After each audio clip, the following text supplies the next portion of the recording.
Hey, Talkin Hawks fans, welcome back. Well, the Hawkeyes are headed down south, and Iowa fans like to hear that. It's going to be warm. They're going to the ReliaQuest Bowl. We're going to preview that game. We've also got Bennett Stirtz on the podcast. It is a fantastic interview, one of our best, I might say. Welcome back to Talkin Hawks, presented by Hills Bank.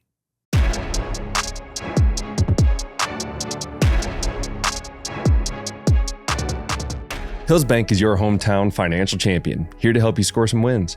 Because at Hills Bank, managing your money is easy. They've got 19 local branches, 40,000 surcharge-free ATMs around the country, and online account access anytime. Plus, Hills Bank is the bank on campus at the University of Iowa. So whether you're a student athlete or a Hawkeye superfan, Hills Bank helps you get in the game. Visit us today in person or at hillsbank.com, member FDIC. Hi, Matt. Hi. How are you? God is good. Good. I brought this mug. It's got you on it. Thanks, Matthew. See that? Is that nice? For those of you that don't know, it's a male model. For those of you that are just listening. It's Brad Pitt on my coffee mug. Actually, you've been told that you look like who? Oh, who did they say at that when you got your haircut? That guy. He was on Grey's Anatomy, Matthew. He's the main doctor on there. No, McDreamy. McDreamy. Yes, McDreamy. No. What's the other? This is really going to bother Patrick me. Dempsey. That's what they said. The girl at the haircut place said, if you grew your hair out, you'd look like Patrick Dempsey. That's what she said. Because I was like, what? I never seen that. Ryan Reynolds, you've gotten that a little bit before. I think you're just coming up with them right now. I'm not. I haven't heard that unless people have talked to you about it. Maybe. Maybe it's just because I'm so witty. Funny. Funny Okay. with a beard. That's all it takes. And brown hair. That's all it takes. He doesn't even really have a beard usually, though. Yeah, a little bit. I don't think so. Anyway, how you doing? How's life? It's good. Are you hopped up on caffeine? Yes. Have to. We've had just a little string of sickness in the VandeBerg household. Nothing crazy. Nothing too much. Just like baby ear infection, colds, the whole thing. But what that brings is not just like, oh, they've got the sniffles. No big deal. It's like everybody's up all night long. Yeah. I need water. I need a Kleenex. I need you to hold me. You're like, great. But it's 2 a.m. and I just really want to go to sleep. Yeah. Yeah. I think I got collectively about, with the extra sleep that you gave me this morning, 3 hours last night. Ayo. Mm-hmm. So I'm running on caffeine and good vibes. Good vibes. You would say that with a straight face. That's funny. So actually what's on her mug is the Grinch. That's what she was calling me. Oh yeah, the Grinch. That's Matt. Which is actually not even true. You are in the Christmassy spirit lately. Festive. Totally. All right. So we can actually say it on the podcast. Yeah. The big gift we're giving to the kids because they don't listen. They don't listen. Matt is embarking on some woodworking. First time. That he's never done. Nope. And he's going to get an entire indoor playhouse situation. Yep. It's like almost like a loft that has like walls, and it's just going to be this like cool thing with a slide and like all the things, monkey bars. I mean, we're transforming our basement in 6 days with no help. Yeah. Actually, we still need to buy some of it, but I already cut all the wood. I got everything measured out. I got everything ready. I just need to buy a couple more trim boards so that way it looks nice. Has some stability, and then basically I'll try and get everything ready. The 23rd, I'll hang everything up. 24th, paint. And then 25th, hopefully have it ready for Christmas. Yeah, no, it's going to be so slick. No issues whatsoever. Don't say it like that. I'm being serious. It's going to be so easy. Put your eyebrows up when you say that. It'll be so easy. It's going to be so easy. So that's kind of what we've been doing, getting ready for Christmas, dealing with little sick kids. What else? Anything else? Iowa beat Nebraska. Another trophy. Talking ball 8 minutes in, I bet. Probably. It was a pretty good game, though. Yeah. Well, for Iowa, yeah. What do you remember? First half was relatively close, but it was a long time ago. Give me some highlights. Do you remember? Just Gronowski. Marky G. Made it happen. No, honestly, all of Iowa just looked good. Like the first half, again, was kind of hit or miss. There was a few things that we missed. But I'm not going to go into a complete breakdown of that game just because it was so long ago. Mm-hmm. But you could tell there was a drastic improvement from week 1 to week 14, really. Mm-hmm. And Iowa looked really good. It's one of those things that I thought was true of Nebraska when I played. Now, they did come back and beat us one of those years. So that I'll say that caveat in 2014. But other than that, typically when you get up on Nebraska, they kind of fall off. They're not, and with a backup quarterback, they're not built to come back. Yeah. I believe Dylan Raiola is in the transfer portal now. There's a couple. I saw something about him going to Iowa was pursuing him. Is there any chance in that? I might just be spreading rumors right now. You're definitely spreading rumors. I could. I just saw it online. That doesn't mean it's real. I could see him going to Texas Tech. Texas Tech. That's where Patrick Mahomes went. Oh, stop. What is that? That means he's ready for the play. Mahomes does that when he's telling the OC, "I'm ready." You know what I thought you were doing? Money? The Johnny Manziel thing. Oh. That's what I thought you were doing. But he's not Texas Tech. He was A&M, right? He was A&M when he played a lot. Doesn't know ball. I don't know if he transferred from Tech or not. Doesn't know ball. I'm just saying. Who do you get drafted by? The Browns. The Browns get the number 1 quarterback almost every year. Oh, that's tough. Okay. What else? Basketball. Women's basketball lost a heart. We've got some heartbreak going on at the University of Iowa this year. Can we just say? Mainly due to the Cyclones. Woof, man. We also had football, right? Indiana, USC, Oregon, Iowa State. Iowa State was like a heartbreaker, but it was kind of one of those ones that to me, the Iowa State game feels kind of like a coin flip. Do you know what I'm saying? Like they both come to play every year. And you're like, oh, this is Iowa State's year if they beat us. And then inevitably they kind of fall off. They just become Iowa State. At some point. But then anyway, so the heartbreak of those close games with top teams with football. And then you go over to women's basketball. They dropped the one to Iowa State. Heartbreaking loss. They came back from down 17. Came back down 17. Audie Crooks had what, 30? Yeah. The Crooks? Yes. Thank you. And then you have the men's team. And we talked to Bennett about this a lot in our interview that's coming up very soon. But the Michigan State loss, that was a pretty big loss, but you talk about being backs up against the wall, right? I don't know the expectations and needing were. To know what that environment is like so you can be ready for it next time. Definitely. First Big Ten game, you're on the road. It's Michigan State, number 7 in the country. Just unbelievable. Anyway, then go to Iowa State. Again, just a tough situation. Your first year as almost the entire team's first year other than Cooper and Jacob. But then, you go to Iowa State and they were really good in the first half. It was shockingly good. And this is Iowa State coming off of beating number 1 Purdue, right? Beating down Purdue. Totally. It wasn't came down. They beat them. Right. And so, the expectation I don't think was very high of Iowa of there's just no way you're going to win. And to come that close, was it 4 points? Something like that. I believe was the loss. Pretty close. So just another heartbreaker. And so as a fan, it's you keep watching these close games that you're wrestling too. Wrestling. Yep. Dropped to Iowa State as well. So just tough time to be a Hawk fan. Can you make us feel better after doing that to us? Yeah. There's a lot of hope, obviously.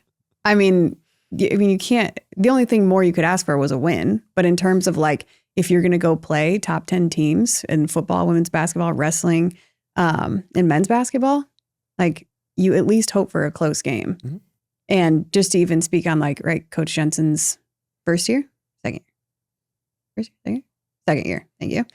Second year as head coach. It's you take over a program from somebody that's tenured 22 years, 23 years, Lisa Bluter. It's what are the expectations? They're not that high when you have a new coach come in. Same thing with Coach McCollum. And then you look at Iowa with a first year transfer quarterback, for football. So yeah, I think there's a lot of hope still there. I think it would be even harder to watch in them meet those expectations. Well, you got a new coach, it's not going to be good. That would be even harder. So as much as the heartbreak losses hurt, I think it does give you some hope for what's to come. I'd agree with that. Yeah. I'd agree with all that. There you go. Let me turn it around. Anything else? Anything else you want to say? I would like to say that the Talkin Hawks marketing team is really on point lately. Yeah. Between you, me, Matthew, and John. And Tabby. And Tabby. I don't think she's been in the room for most of our ideas, though, unfortunately. But really on point. Wouldn't you say, Matthew? I agree. Do you say that we need to bring them to fruition at one point? What do you think? Absolutely. I don't think the fans are ready. Never be ready. Ready or not? I don't know. Ready or not? Here we come. What are you hinting at? Maybe some merch. I don't know. Oh. You never know. 2026. It's all Talkin Hawks. We have lost my mind. Just once a month for the off season. No, that's so true. I actually should mention that. Actually, do you want to talk for a little bit? I would love it, actually. Go ahead. Because this is a monologue. This is not a monologue. So this is going to be officially the end of the season. We're not going to do a recap over the bowl game. We might touch on it briefly when we start the off season, but this one will come out hopefully Monday, December 22nd. It's also my birthday. Happy birthday, Matthew. Dun, dun, dun, The one time I get to talk, Matthew's like, wait, I got a mic. Me.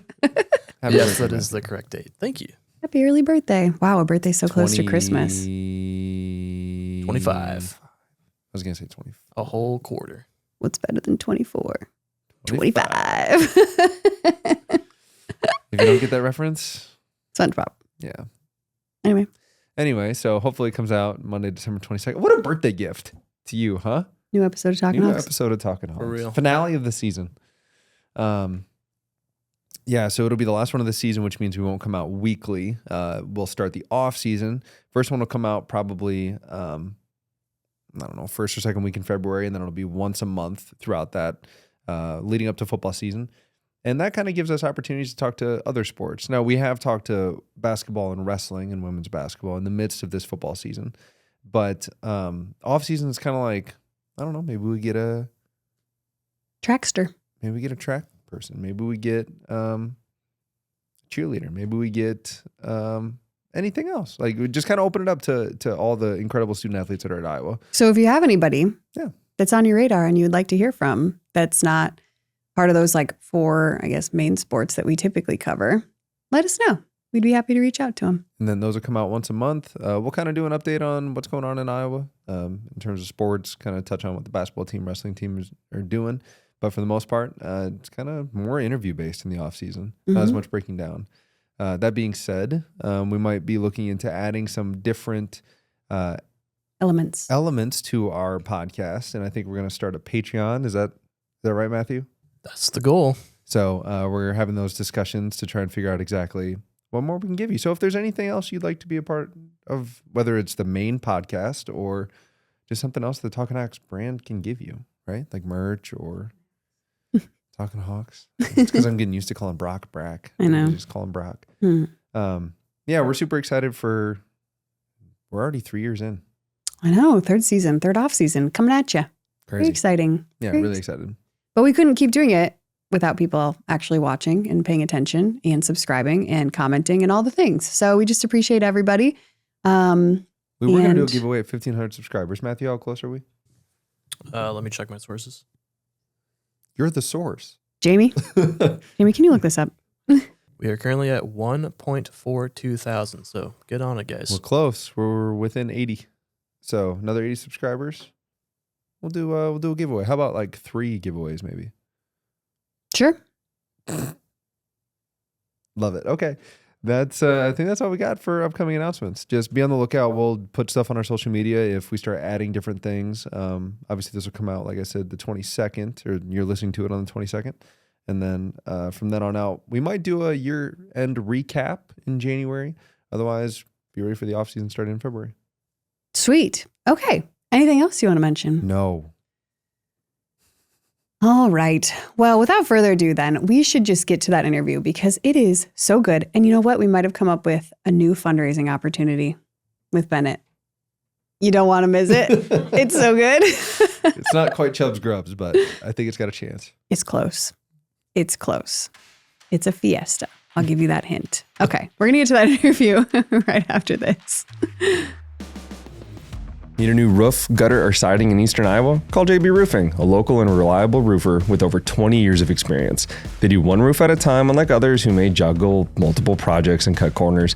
They also serve a 45-mile radius around Kelowna and can help you with any insurance claims. No wait, call 319-656-ROOF or visit their website, jbroofingkelowna.com, for a free estimate. JB Roofing, the small-town roofer you can trust. Hey Hawkeye fans, Big Grove is proud to be an official craft brewery of the Iowa Hawkeyes. Whether you're at the game or watching from home, Big Grove has got you covered. Enjoy an easy Eddie from the stands or visit them for every Hawkeye game at any of their 4 convenient Iowa locations, whether that be Iowa City, Cedar Rapids, Des Moines, or my favorite, Solon. Cold beer, an award-winning game day menu, and warm hospitality welcome you and fellow fans as we root for the Hawks. Big Grove Brewery, your official watch party headquarters of the Iowa Hawkeyes. Go Hawks. Big Grove Brewery, an official craft brewery of the Iowa Hawkeyes. Enjoy responsibly. The Appliance Barn, a grand appliance company, offers a wide range of high-quality appliances at unbeatable prices. Whether you're in the market for a new refrigerator, dishwasher, or washing machine, they've got you covered. They also have a delivery and setup department to ensure your appliances get delivered and installed quickly. To find out more, visit appliancebarn.com. Iowa City Tire and Service offers the area's best automotive repair while offering top-notch customer service and a unique environment. They have beer. And that makes them unique? No, but they have a really big dog. Again, does that make them unique? I mean, they have cookies for their customers. Not unique. They have great t-shirts. Still waiting for it. They have arcade games like Dig Dug that I may or may not have the current high score on. Still. What? Okay then, Iowa City Tire and Service has over 640 5-star Google reviews, and ChatGPT even says it's the #1 choice in the area. You know, now that you mention it, those guys are pretty great. Check them out at ictire.com or give them a call, 319-338-5401. All right, Talkin Hawks fans, we've got another basketball star in the studio today. Everyone, please welcome Bennett Stirtz. Hi, Bennett. Hey, thanks for having me. It's a pleasure. Oh my goodness, thank you for being here. We were super pumped to get you on the pod. First things first, are you coming back next year? No, I'm just kidding. You don't have to answer. Hey, there's a lot of college athletes getting 5th year, so you never know. Never say no. I wasn't actually looking for an answer. No, but I love that one. Yep. But you kind of remind me of, I was just trying to think of somebody that we had transfer here that I was like, gosh, like, of course, Mark Gronowski, we only get him for a year. Totally fits like the Iowa culture. Everyone's kind of like, oh man, like he fits right in. Lucy Olson, I don't know if you're familiar too much with her, but she was only here for a year. Totally the same vibe, right? Like hard worker, always like super happy, loves the fans, all the things, just like fits the culture. You remind me so much of those two people where it's like, we can't just have you for a year. It just can't work out that way. It's the new era. I know. I wish I was here more than 1 year. I know. But at least we got you for a year. And you know what? We'll just keep that open-ended. You just never know. Never know. Okay, so how are you? How are you feeling? I mean, we're at the very beginning of the season, but it feels like every time I turn on the TV, you guys are playing. Like, basketball is a grind, right? It's a grind. It's a long season. Yeah, but super proud of the guys so far. We've had a great start to the season. Obviously, we dropped 2 tough games, but I thought we stuck together throughout the season, and looking forward to getting to Christmas break. 100%. How does your body feel? Because you play so many minutes. You never leave the floor, yes? I mean, last night I played 24 minutes, so I feel great right now. Good. I feel great. That's great. Yeah. Good to hear. I mean, you guys that was an absolute blowout. So I'm glad he gave you a little bit of a rest. Yeah.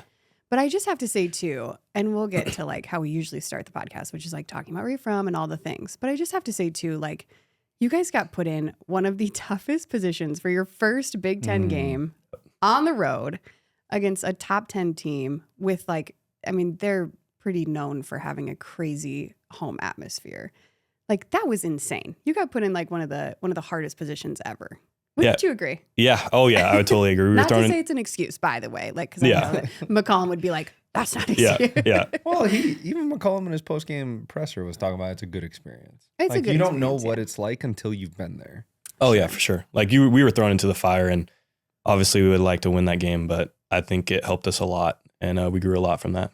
Yeah, I totally agree. Okay, Can we get to what we normally do? I know. So normally, Jimmy. I know, Golly. but we're like in the middle of the season, like kind of middle. Well, it's middle the beginning. bubbler talking. Go ahead. I know. So many things on the mind. But okay, Bennett, where are you from? I am from Liberty, Missouri, so it's about 30 minutes from Kansas City. Oh, okay. 4 hours from here. Are you a Chiefs fan? Yeah, it's been a tough year. It's been a tough year. I'm not diehard though, but I watch them every game. That's fair. I'm not diehard, but everything they do, I pay attention to. Yeah. I'm not a diehard, but I know exactly when Travis Kelce and Taylor Swift got engaged. Yeah. Do you know the date? No. Okay. No, not at all. So, okay. Yeah. So not that much of a diehard. Okay. Do you have any siblings?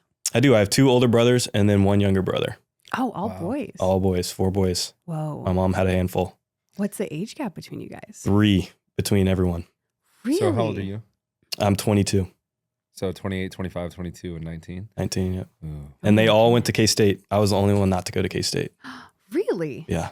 Wow. Did they play sports too, or just In high school. Gotcha. They had the brains, I had the athletic ability. So You took it from everybody yeah, else. I guess so. They were still good in high school, but they're super smart. The 2 older ones are engineers right now. Okay. And then the younger one's environmental science Oh my major. goodness. What were your parents doing in college? My mom ran track at K-State, and then my dad played basketball at Emporia State, the D2 in Kansas. So it kind of runs in the Yeah. Yep. Okay. family. Yep. Very good. Yeah. 4 boys, all like athletes, Yep. you would argue, right? Was it very competitive in your household? Oh, super competitive. Every competitive game ended in a fight. So, Oh no. but those are the memories that you always you always take away from the game. So like you don't forget those. That's fair. Do you feel like your parents kind of had to be like hands off? Like, you know what? Like, let's just let them duke it out a little bit. Oh yeah. Yeah.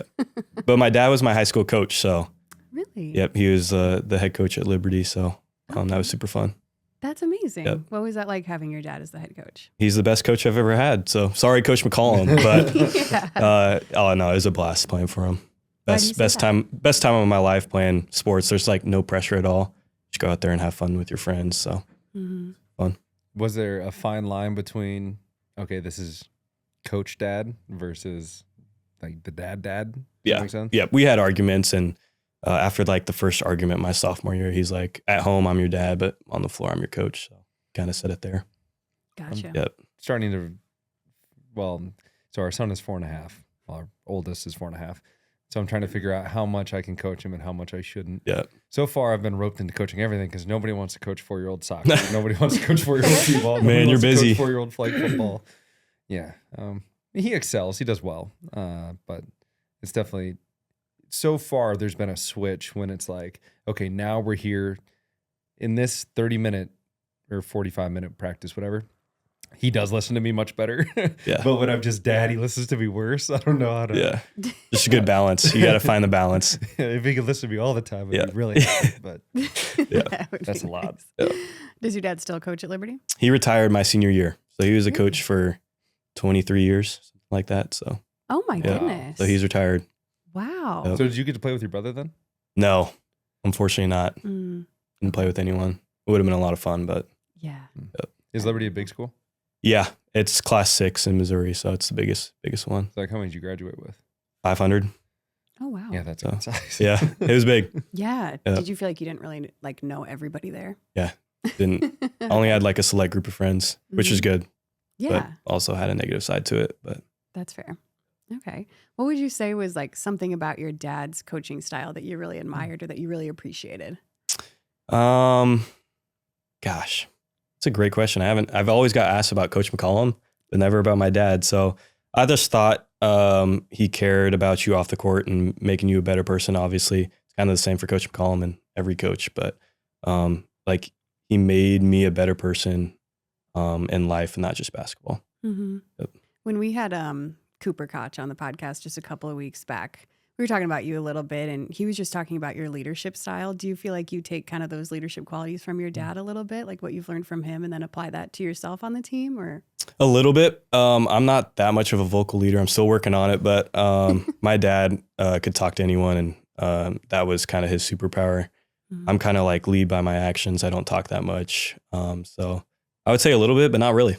Okay. Yeah. There's merit to that too. Yeah. though. I mean, Yep. What is it? Speak softly and walk with a big stick, right? I've heard that was before. it. Teddy Roosevelt. Thank you, Matthew. I didn't know who said that, but that's good. I've heard Teddy it. Roosevelt. But and I think it almost carries more. Not saying that you shouldn't be more vocal. That's discussions you have on the team.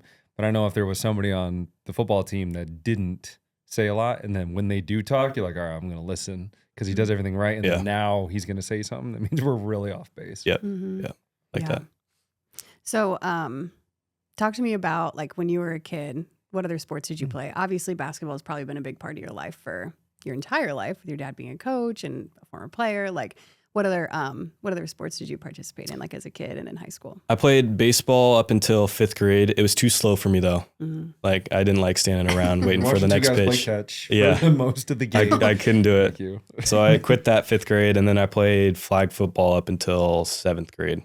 So, and then I ran cross country and track because it's in my blood because my mom. So she made me. I didn't really like it, but I ran 800 in track. So yeah, that makes kind of sense. sucks. Like two laps of sprinting. Anything over 100 meters. Yeah. But oh man, I feel like the 800 is probably one of the hardest ones you could probably be thrown into. That makes sense why you didn't like it that much.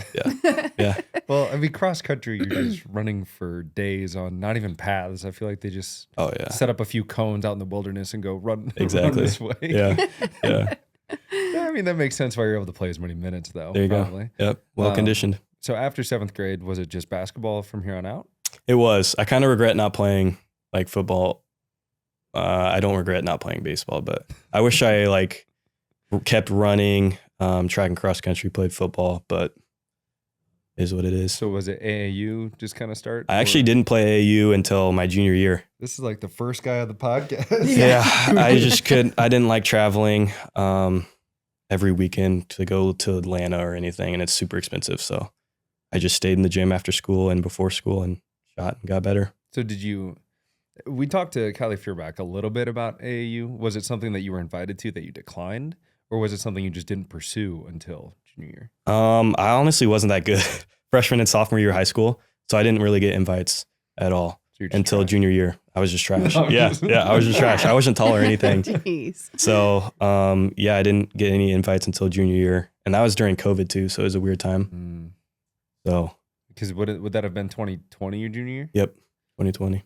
Oh, interesting. So, wow. Yeah. I feel like that's probably one of the first, and I've actually talked to Lisa Bluter about this a couple of times. We were talking about just like the difference in like discrepancy in recruiting now, how it just starts so early and how crazy it is.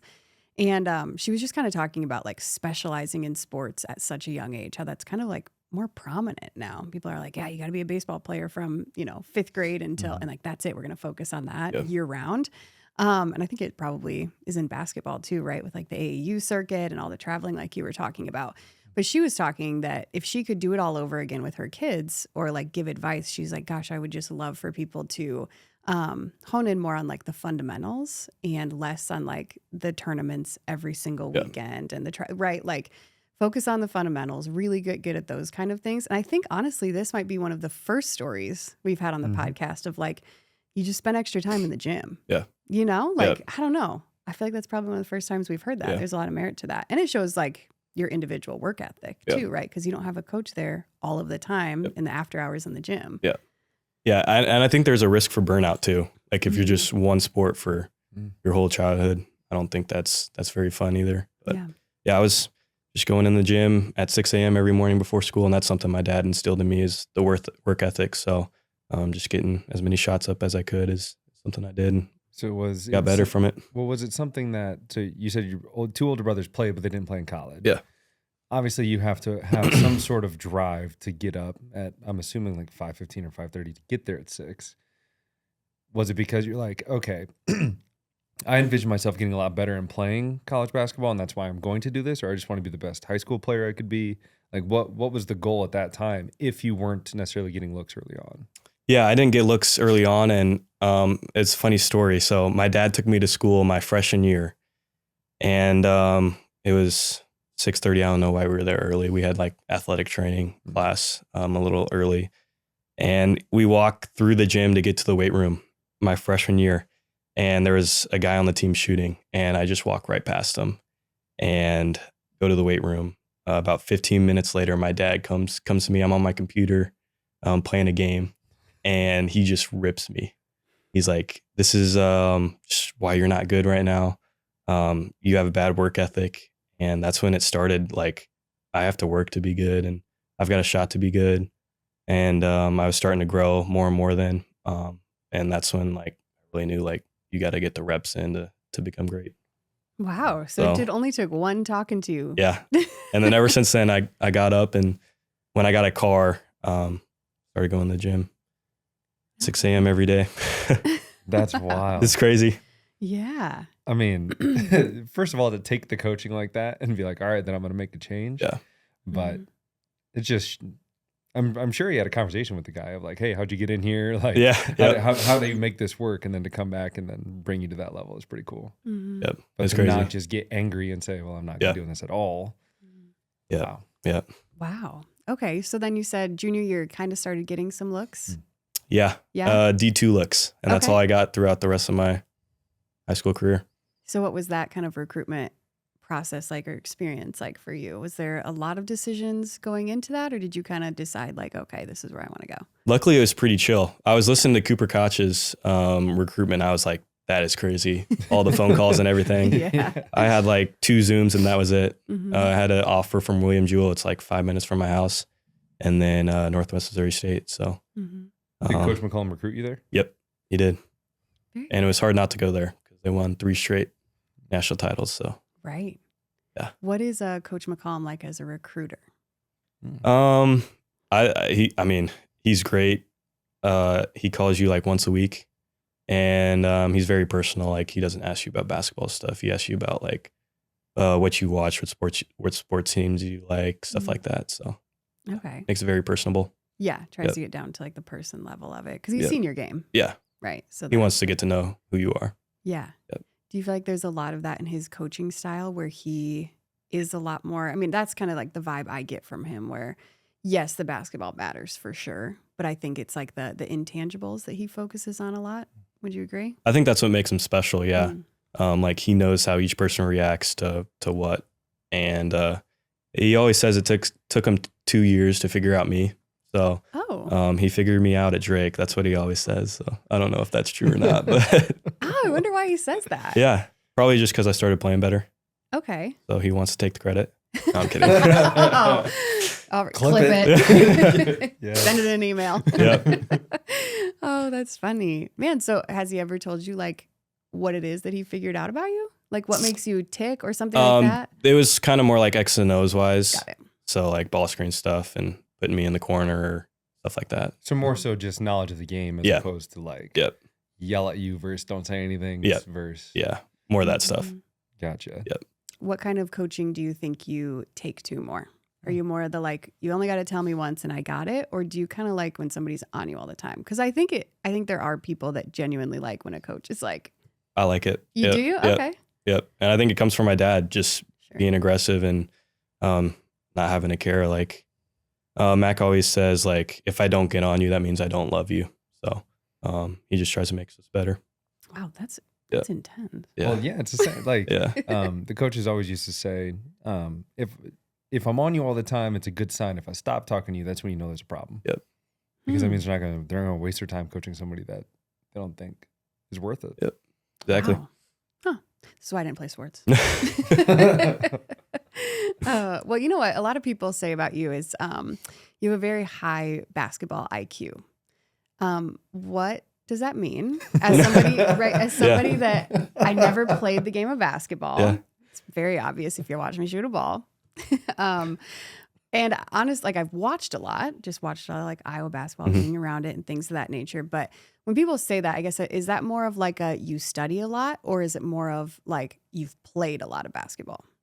I think it's always being around the game because I grew up going to my dad's practices. Mm. So, and I'm a basketball junkie. So like I'd go home and if there's a game on the TV, I'll go and watch it. So I've just always been around it and played a lot of basketball. So yeah, I think that's where it comes from. Gotcha. Yep. When we had Spencer Lee's a wrestler, he was a Yep. wrestler at Iowa. Yeah, okay. You never know. No, I'm you starting to don't. learn my Iowa history. Well, okay. It was a little rough when I first got here, but yeah, we're getting Fair. there. Well, wrestling is kind of one of those sports. Like if you're from Iowa, you definitely know it. Yes. Yeah. If you're not, kind of in between. Anyway, he was talking about how there was some like some wrestling matches that he would go back and watch like over and over again. Being a basketball junkie, is there any like games that you go back to like, oh, I just really love this game, whether it's like an older one or anything? Like Probably the March Madness games, that? Okay. and not just because like I was trying to see X's and O's of stuff, but just because they're fun to watch and it brings back a lot of memories. Yeah. So, but if I go back and watch too much, I think it gets to my mind a little bit. Oh. So, yeah, I don't like to watch a lot of like my highlights. Gotcha. They're fun to watch. Yeah, that's good. Yeah. Great highlights. Yeah. So you're at Northwest Missouri State. You were there for how many years? 2 years. 2 years. Okay. So Coach McCollum obviously recruits you. He decides to take the job at Drake. Obviously, you go with. What was that like, leaving Northwest Missouri State, which I'm assuming can't be that far from where you grew up? Hour and a half. So you're relatively close, and now you're going 4.5, 5? Yeah. Maybe? It was 2.5 from Des Moines to my hometown. Okay. Yeah. Oh, I So guess it's not terrible. no, But- I was super excited, and it was a quick conversation. It was quick. I was like, yeah, I'll go. That was it. That's it. Yeah. that was it. That was it. Oh man. Similar conversation going from Drake to Iowa? It was actually a lot tougher because I had throughout my year at Drake, NBA started coming into the equation. So, I had to it wasn't decide. necessarily stay. It was. I'm sorry, I cut you off. No, you're You good. keep going. Yeah, it was either obviously transferring was in my mind, like to a different school, not Iowa, but I never really gave it too much of a thought. Mhm. So it was just, do I go to the NBA Combine, NBA Draft, or do I go back for 1 more year college? What was? Because I think there have been some guys like Peyton Sandfort, like did the NBA Combine Yep. and then still came back. Yep. What? I don't know anything about that. Like I know, Yeah. like in the NFL, or as you're leaving college, as soon as you sign an agent, like that's it. Yeah. You go to the like. There's no coming back. You've forfeited the rest of your eligibility. What is that conversation like in basketball? It's weird because you have to hire an agent and everything like that. So that's what I had to do. I didn't have an agent at all last year. So I was during the spring. If I had an agent throughout the year, I probably would have done the combine and came back. So it's just like testing, go do interviews with teams. Sure. It just is that type of stuff. But throughout the spring during the combine, I was interviewing with agents. So like I went to LA to interview with an agent and then went to Chicago. So yeah. So when you're Crazy. there, you do the combine. Do they essentially, is it your agent that gives you a grade? Is it like an outside, not like an NBA PA, but does something similar like a players association tell you, hey, based on what you've done and based on our conversations with teams, you'll likely be drafted second round, or you're not being drafted? Yeah. Utilize that to your best ability. Yeah. So the general managers or scouts tell my agent, and then my agent tells me. So Gotcha. pretty much, yeah. And then is it a quick window after the combine to know whether or not you got to come back? Yes, it is quick. I don't know how long, That's so but crazy. yeah. But then there's also like NBA teams can lie to you. Like, we're going to pick you 15th, and then they don't. So, 100%. yeah. There's a buddy of mine, LaShawn Daniels. He's a running back that I played with. I think he had just been cut from Green Bay, and Baltimore was playing in London, the Ravens. And so he gets a call from his agent and was like, hey, are your bags packed? Do you have a current passport? Like all this stuff. And he's like, yeah. He goes, all right, Baltimore's about to sign you. Just make sure you're ready. He's like, okay. So he's sitting by the phone. 5 minutes later, agent calls back. Hey, they went with somebody else. Sorry, just stand by. That's crazy. Like, it's a business. Yeah, but it's so fast. And Yeah. nothing is ever true, but they want to make sure that you're there so that way when they do that, you're ready. Yeah. But they know so many people are trying to get in that Yeah. you can act like that, I guess. Yeah. It's crazy. Yeah. Crazy. What was that like? I mean, gosh, you just go back to like freshman year, right? You're like, oh, I'm just playing a video game on my computer. Yeah. Really like haven't grown, not that good. And then not 6 years later, 4 or 5, whatever, like Yeah. not even 10 years later, you're out in LA, Chicago, meeting with agents. Yeah. I mean, that kind of just had to be like whoa, like Yeah. here we are. I guess we're doing Yeah. this It's moment. crazy. Like sometimes I feel like I'm in a dream, like Austin Reeves on my phone because his agent wanted me. So like you just get NBA players calling you. I'm like, dude, this is crazy. Like Oh my got to slap myself sometimes, but yeah, it's crazy. I Never feel would like have thought. Never would have thought. Never would have thought. Really? Yep. Wow. Ever would have thought you'd be playing Big Ten basketball? Oh no, especially not here at Iowa. Yeah. Yep. Well, I want to go back to time at Drake. So you guys went 1 game, 1 loss, right? 31-4, I 31-4, think. Okay. Yep. And there's a 1 in there. Yeah. Go to March Madness. What was that experience like at Drake? Because this would have been Coach McCollum's first year of March Madness too. Like Yeah. What was that experience like? It was awesome. I feel like my favorite part was just practicing the day before and like being on the March Madness court. and just seeing that, like, I always grew up watching March Madness games, so it was pretty cool.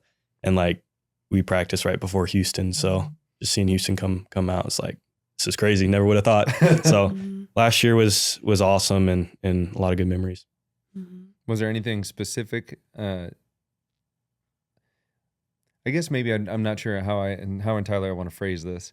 Coach McCollum doesn't seem like somebody who wavers at opportunities that are big. Yeah. But like, that's his first time at March Madness. Yeah. Like, he's won national championships, right? And I don't know if maybe that's how he viewed it. But did he show at all that, like, hey, this is my first time doing this too? No, he's been the same coach since I've been with him. But like, and he had a bunch of like outside noise. Like, is he going to come here? Is that it all started during the tournament? How does that feel as a player? He talked to us, had a team meeting. He's like, my whole focus is on you guys. Like, I haven't taken a job at all. So, I mean, that's more relevant now, especially with what's happening in college football. yeah. Like, if it bleeds over, well, yeah, you think about Ole Miss. Ole Miss. Well, Michigan was a little different story, Yeah. but Yeah. Ole Miss, Tulane, Florida. There's Iowa State. Yeah. Like, Yep. the fact that, like, okay, I'm here, gone, Yeah. right? And I can only imagine, even after James Franklin got fired, the head coach of Nebraska was having to answer questions at a presser. This is middle of the season about whether or not he's going to take it. Yep. Like, I don't know how you see that as a player and not feel like my guy's going to go, Yeah. right? It's so hard. And like Ole Miss, for example, you work starting February or whenever they start. And then January. It's all year. Yeah. And then you work so long, so hard, and then your coach just leaves right before. The thing that you're trying to get, which Yeah. is the playoff. So whole it's thing is tough, but baffling. Coach Mack did a great job, just keeping us all focused. So Yep. Yeah, it was really cool to see. And we were talking to Cooper and Coach McCollum about this too, just from my perspective and kind of like a fan perspective too, right? Like, we had a whole new line of guys. Yeah. It was like, and I've said this before too, but it almost felt like a movie where you're like, you just see this whole new roster. And it's like, I don't know any of these guys. I don't know any of Cooper, right? But like, don't know any of their personalities. Like, was that kind of almost felt like a hurdle you had to, kind of are still having to get over of like winning over the fans? Yeah, a little bit, but I honestly, it is part of it. Yeah. It is part of like you trying to get the arena packed for big games. Yeah. And it's still a work in progress. Obviously, like our product on the court kind of affects if the fans come or not. So we got to play well, but just trying to get myself out there. It's kind of hard for me because I don't really like to do that, but we're getting there. You're here. This is a good first step. Yeah, this is great. This is great Yeah. publicity. Yeah. Shut up. The first, gosh, I don't know if it was your guys' first home game. I can't remember what it was. But you guys were dunking all over the place. I think it might have been your first home game. So Maryland? Was it? No. Robert Morris. Robert Morris. Oh, sorry, not big first home home. game. Yeah. That's right. Yep.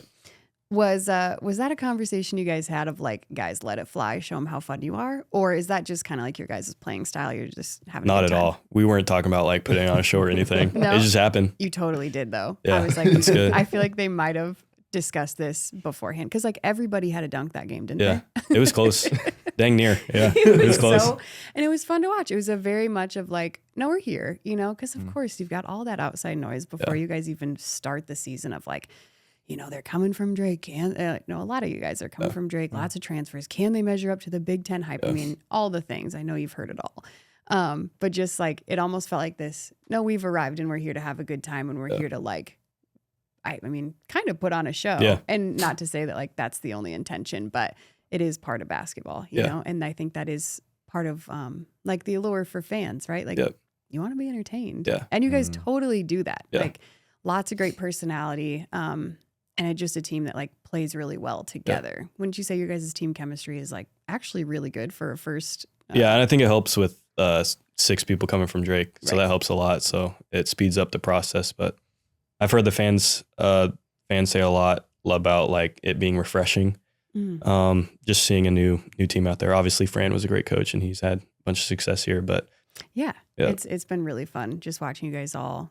I don't know, just arrive and put on the Iowa uniform and new uniforms too. Yeah. Thank you. Yeah. The interesting part to me is like how drastically different style wise. Yeah. Like Fran was, we're going to put up 150. We might give up 150, but we're going to put up 150, right? Like that was kind of the philosophy. to, all right, now we're going to play the half court game and we might win 52-48, right? Like you almost stylistically play like Iowa football, which is we're going to limit possessions. We're going to make sure that we get into the fourth quarter close. And then that's when our conditioning should theoretically take over. And then we finish whoever it is we're playing. Yeah. That's what it was. I don't know if it's more fun to watch it that way or not, but if it wins games, the fans appreciate it, right? Coach Mac's not going to change, so it's going to be like that for a while. Is there any, sorry, this just popped into my head. So Laura knows that watching Lisa Bluter, there's certain things that she would do when she was pissed on the court of like stomping her foot or like a certain way that she would drink the water, right? You talk about that a lot. Is there anything Coach McCollum does on the sideline where you're like, oh, I know he's heated? Outside of just yelling. No, yeah. He pulls his hair a lot. Like he does that a lot. And then for a media timeout, he kneels and like he punches the whiteboard. That's how you know it's intense. So Has he ever broken one? Oh yeah. Really? Markers and whiteboards have been broken. That doesn't surprise You always have backups. Yeah. Though? Oh, backups for sure. That's good. Yep. When you were talking about stylistically being similar to Iowa football, I was thinking about like your guys' defensive play, which I think when people think of like exciting sports, they think of like for football, it's like air raid offense is so much fun to watch. Really good quarterbacks are so much fun to watch. You're always talking about like the offense, right? But for us, like at Iowa, it's like, no, our defense is actually really good. Like we love watching Zach Lutmer. We love watching like the defensive side of the ball. Like we've always got great guys on, like, and so that's always been kind of something that Iowa fans are like, yeah, but our defense is great. I think now speaking like you can say that about Iowa basketball too. Your guys' defensive play is very fun to watch. There isn't any give for the most part. If there is, Coach McCollum's going to get on you about it. There's not a whole lot of give. Like there's going to be steals. You're going to run out the shot clock. It's actually been really, really fun to watch. And I don't think it's something that we've really seen that much of up to this point.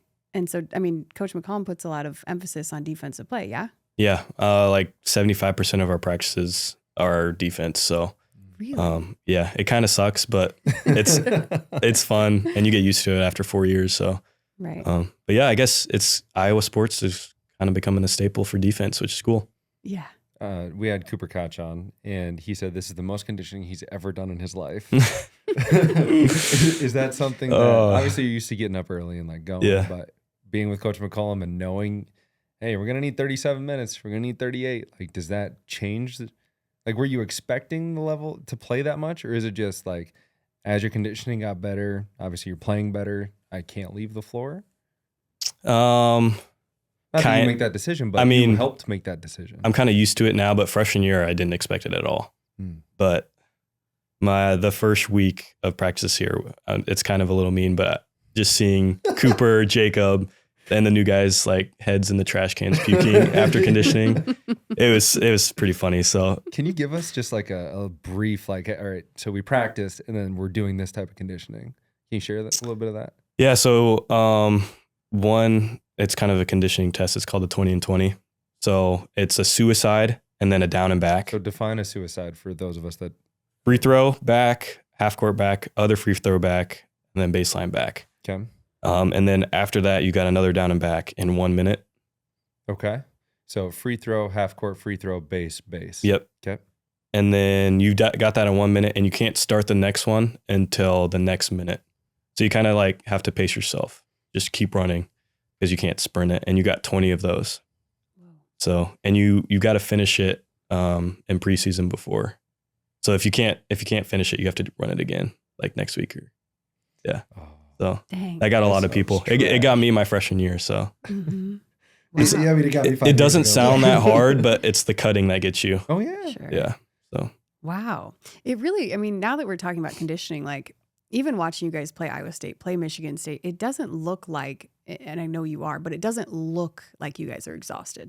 Like it didn't feel like there was much of a like, oh boy, like this is really getting to them in the second half, or oh, they had them for a while, but like it didn't feel like that watching. Now, those two games we obviously watched from on TV, but I think that speaks a lot to your guys' conditioning too. Like after practice, we had a game yesterday and we ran pyramid, which is 1 touch, 3 touch, 5 touches, 7 touches, 9 touch, and then all the way back down. So a day after the game, we're conditioning. So What's that? Define touch. One touch is just down and back. Okay. So, or half and back. So a down and back is 2 touches. Okay. So we just one way down the court is 1 touch. Gotcha. So it's called a pyramid. So we're just consistent in our conditioning. Wow. Well, it shows. Yeah. It's good. That's good. I'm glad. Yes. I'm glad. I mean, we kind of touched on the Michigan State game, but let's talk about the Iowa State game.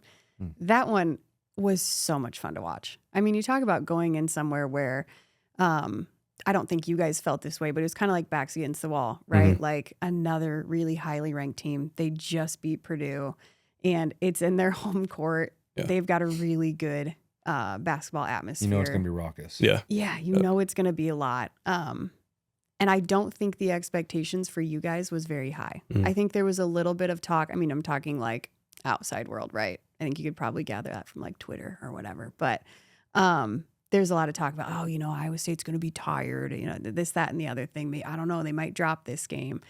But you guys played absolutely phenomenally. And I think I would argue, just from watching, like, you guys controlled the game really well. And I think just talking now, like, seems like that's maybe your guys' style, like, right, control of possession or whatever you said. Like, you guys maintained that. I think that's really cool to watch, just from a culture standpoint, watching you all go in there, watching Coach McCollum, and not shy away from a big stage where there's a lot of eyes, especially in the state of Iowa. Does that sound accurate? Yeah, very accurate. And I think the Michigan State game helped us a lot for the environment type. We weren't used to just a lot of people just screaming and yelling at you. So that definitely helped. But the first half I thought was great, and we controlled the game, controlled the pace, and then we came out flat in the second half, which got us. But a lot of teams, you go down 10 after being up in the first half. You just fold and break, and Iowa State goes on and wins the game by 20. But that's when, like, I was most proud of the team. Like, we came back and fought and had a chance, but still lost the game. So not in the moral victories. That's my inner coach, but yeah. And that was something Coach McCollum said at the end too. Oh, yeah. But again, from a fan perspective, because I don't have the perspective of somebody that knows basketball, but from the fan perspective, watching that, it wasn't, of course they dropped that game, right? Or, oh man, like that, so disappointing. It was like, whoa, this was unexpected, right? Like, I don't know that there was much expectation for this season from the fans. It was kind of like, well, I guess we'll see what happens, right? First year coach, a lot of times, like, you get the thing of, well, you know, it's their first year. They got to get their guys in there. And, you know, you got to, like, you hear a lot about that in football where the recruits, there is the system, all that stuff. Yes. And I think it's just been really cool for fans to see maybe, like, you guys exceeding expectations. One player I wanted to ask you about, I think I can't think of his first name. Isaiah Howard. Yeah. Very fun to watch. Yeah. Doesn't change his what's the word? Demeanor, his facial expression. Doesn't change his expression much, but he plays hard. Tell me about his personality. Yeah, that dude's a dog. He's from a small town in Missouri. So he just plays with a chip on his shoulder, and like, he doesn't have a bad day, and we need him to not have a bad day, because just that chip on your shoulder is what we need every game. And he's not shy at the moment. He was a little shy his freshman year at Drake, but I've seen him take big steps this year, so it's been great seeing him succeed. Yeah, very good. Very fun to watch. Let's just go through, like, the starting lineup. Yeah, let's do it. So we know Cooper, right? Like, seems like the sweetest kid ever. Yep. Very Like, down to way too earth. nice. Yes, down to earth. Hoop's the best. Very humble. Yeah. Accurate. Oh, yeah. How about, like, play style? Or on the court? Fiery, competitive, and he's humble out there, and he can shoot the thing. So Okay. yeah, I've seen him make quite a few big threes. yeah, lately. It's good to see. yeah. Okay, take me to the next one. Who we got? Let's see, Cam Manyow, super funny dude. He gets everyone to laugh in the locker room, but I don't like to talk during games or celebrate, so he celebrates for me. So, like, he's kind of my trash. He's my trash talker out there. So Fair. he's always got my back. So that's Cam. Kale Combs, super quiet, but cares a lot about winning, and can guard the best player. So he can really defend. And then he's handling it a lot better this year. So it's kind of nice to have me playing off the ball and not have the ball in my hands the whole game. Mm-hmm. Who am I missing? Tavion, yes. Energy guy. He's kind of a lot like Isaiah Howard. He's got that chip on his shoulder, and he's not shy of the moment. And he's got a pretty nice dunk package too. So he can get up. See quite a few of those so far this year. Yeah. Yes. Yep. And he can guard too. Good. Yep. All right. Very good. Well, Cooper was telling us that when you guys go on away games, that you try to get up on the catwalk and do a trick shot. Yep. When did that start? That started last year at Drake. Okay. Yeah. At Illinois State. So Did that's you when we make started. We've made one here at Carver. Did and you? we got it on video. Oh, you did? Because Coop said he said on the pod here that he doesn't get it on video. So we started doing it. Did you really? Yeah.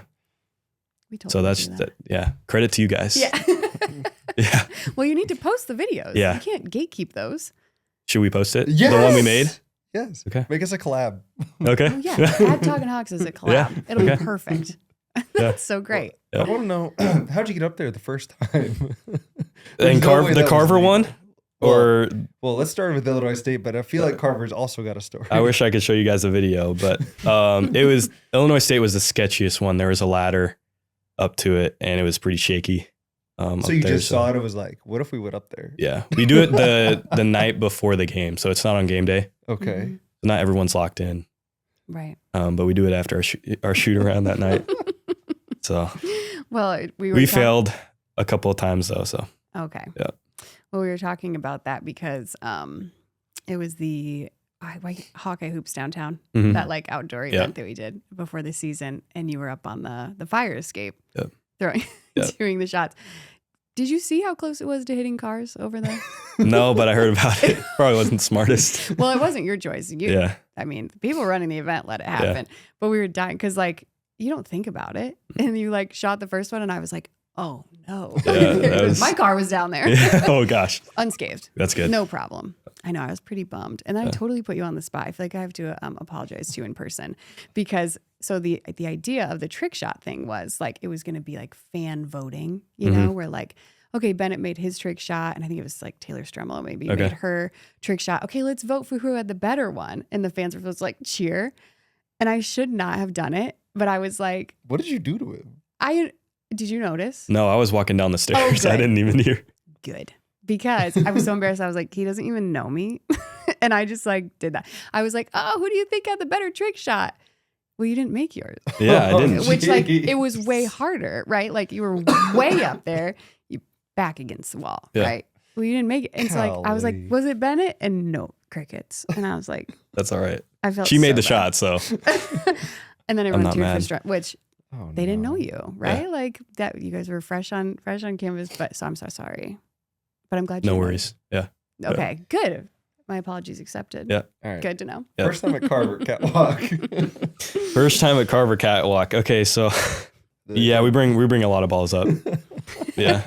So That's so good. Yeah. Did you take a video from like going up there and the whole thing, or is it just the shot? just the shot. Well, now we need Okay. the whole process. No, because nobody needs to know how to get up there. Actually, you're Other right. than yeah, that. that's You're right. good. Yeah, That's good. we're gonna keep that one a secret. Yep. So you mentioned before we got started that you're engaged. Yeah. I did not know that. Congratulations. Thank you. Congratulations. Thank you. When did you propose? In August. Oh, this is very recent. Yep. Yep. Wow. So we're getting married July 31st Okay. after all the NBA stuff. So That's All so right. only time that worked. exciting. But yeah, How'd did you it. do it?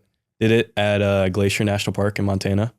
Wow. So it was on my side of the family. It was a family vacation. I was like, this is the perfect time to do it. Mhm. And then was going to surprise her with flying her family out. So flew her family out with her not knowing. And then it was my brother's anniversary with his wife. So we were going to go take pictures at like an overlook. And we were taking pictures on her camera. And then like we were all dressed up for dinner afterwards. And then my sister-in-law was like, all right, it's my turn to take pictures. And then the rest of my family is hiding in the trees. And then I do it. Wow. And Oh you my know, gosh. yeah. it was Very good. Cool. Other than the ring didn't fit. It was too Oh, big. She gave me that's- the wrong size. That's my excuse. But That's okay. That's easily Everything fixable. else went well. Actually, her ring was too big too, Yeah. and she had to Better to get be something too fixed. big than too Exactly. small. Imagine. Not Just not get fitting. stuck. Yeah. Just put on your pinky for today. Yeah. Oh, that's so Very great. cool. Yep. Did you pick out the ring yourself or did you kind of have some guidance? She sent me some pictures, but it's a little different. So, Okay. yeah. What's it look like? oh gosh, put me on the spot. It's a I ring learned a with lot. diamonds. It's 1 carat Okay. diamond, real diamond. So Great it's not size. lab grown, Oh, not lab grown. not lab grown. Wow. So Oh, he's very. that's all I know about it. I learned a lot though. My mom helped me out. Oh, that's so special. Yep. Very exciting. So are you like in the wedding planning process or is it kind of like she's going to do it, you'll just show up? She's doing it all. I That's just great. say yes to Mhm. things Smart. and The only write thing- them off. The only thing I had to be a part of was when we got the tuxes fitted. Yep. She told me whether or not the tux was good, and I was like, all right, cool. A lot less stressful. Yep. Yeah. And just make sure the food's good. Yep. In the food. Where are you getting married at? Do you know yet? It's in the middle of nowhere in Arkansas. So Wait, why? she kind of wanted a chapel. Mhm. So it's a small chapel, family only, that's going there. And then the people who own it, the profit goes to missionaries. So Very cool. Yep. Wow. Okay. Wait, yeah. why Arkansas? I don't know. That's where she found that's where she found the chapel. So yeah, Seriously. it's about an hour from Little Rock. Oh so, my goodness. yep. That But my is- brother lives in Fayetteville, so it's close to them. Gotcha. Yeah. But that's it. Wow. Yeah.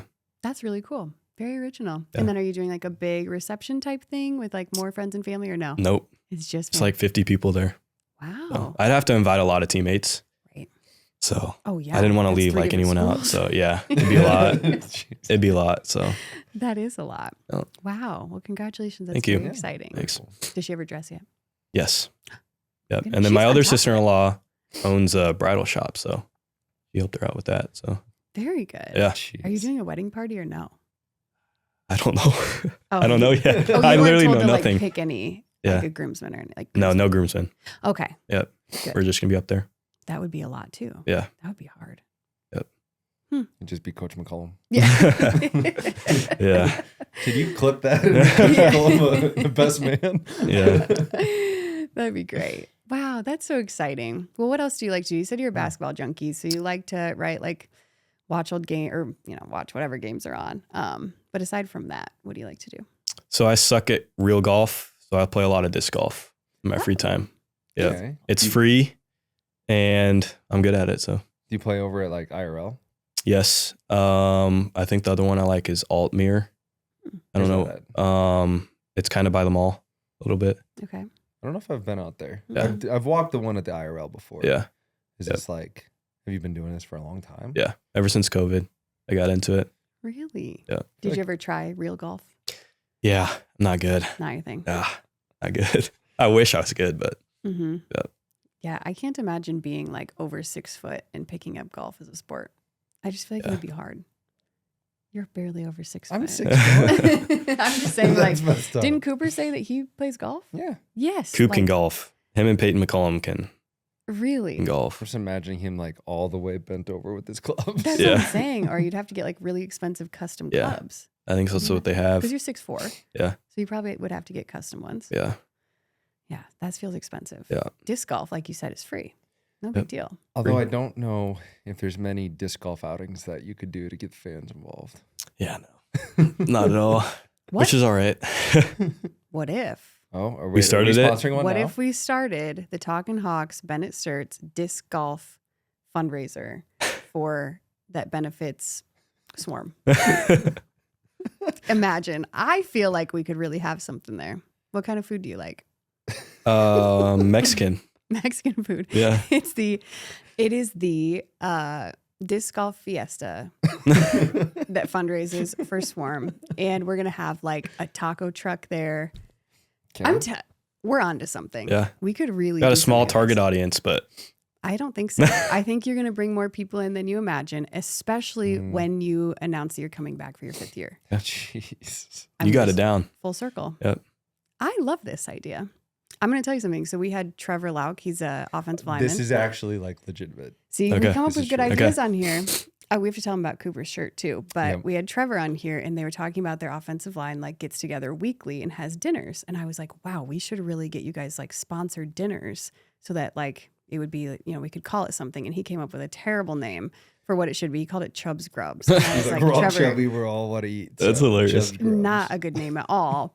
But Big Grove saw it and ended up sponsoring an offensive line dinner. And so they came in and gave him like this big Thanksgiving dinner and all these things. And I was like, wait, did this come from the podcast? And he was like, yes, it did. So this summer, when you have a Fiesta disc golf tournament, go Hey, it's ahead from and the pod? give me the credit. Okay, will do. I mean, Wait. you could have Estella's cater. Yeah, we told it. Yeah. Estella's would be the Yeah. sponsor. They sponsor the pod. There's Yeah. a chip bag behind you. Mm-hmm. Oh. Yeah. This would be so fun. Yeah. Okay. And family friendly too. Yeah. Okay. Well, Just keep hold this in on. So he's mind. getting Yeah. married July 31st. So we got to make it sometime in June. Doesn't I'm just have thinking to be. timeline. Doesn't have to be. We can't have it in July. He's It would getting have to be married. right after you announce you're coming back. I'm so sorry. He's not. This is not real. You never know. Yes, I know, but I don't want to put it out there, and then people are like, "Wait a second." So You're kind of pressuring him a little bit. that's Chill what I'm out. here You for. gotta get that caffeine. I'm So here is for Coach fans. Mac. So Yeah, something new. I'm here for the fans. That's what I'm here for. Hold on. There man. was one thing that we skipped over that I do want to go back to. Yeah. You said the conversation to come to Iowa was a longer conversation. Is there anything you can share with how, like, what made you decide to come back versus testing the NBA combine? honestly, it started with just happiness. Like, I didn't think I was going to be happy traveling, playing 82 games with people I don't know, and then just leaving all the Drake guys and the new teammates I would have met behind. Mm. And then also would have, if I play well the rest of the season, hopefully I'm playing well now, but if I play better throughout the Big Ten play, it'd help boost my draft stock. So Mhm.